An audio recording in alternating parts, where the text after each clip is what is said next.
Sa combat sports, silipin naman natin ang mga naging kaganapan sa kampanya ng Philippine Sambo Team sa sinalihang 2025 Open International Sambo Cup sa Atlanta, Georgia. Para sa detalye, narito ang report ni teammate Paulo Salamatin.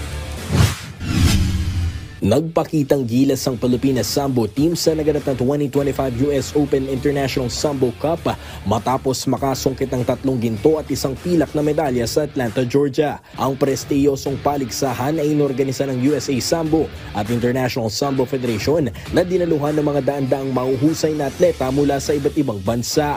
Nasungkit ni Chino Sitang Contia ng gintong medalya matapos pagharian ng plus 88 kg category. Maliban pa rito, nakasungkit din ang kanyang kapatid na si Sydney ng gintong medalya sa plus 72 kg division, habang pinagreynahan naman ni Aislinn Yap ang plus 72 kg combat sambo category. Hindi rin nagpahuli si Philippine Sambo Team mainstay Jomari Torres na nakakuha naman ng pilak sa minus 54 kg combat sambo category. Ayon kay Philippine Sambo Federation President Paulo Tangcontian, malaking bagay ang tagumpay na kanilang nakamit na magbibigay ng magandang momentum sa kanila hanggang sa pagsapit ng 31st Southeast Asian Games ngayong Disyembre sa Thailand.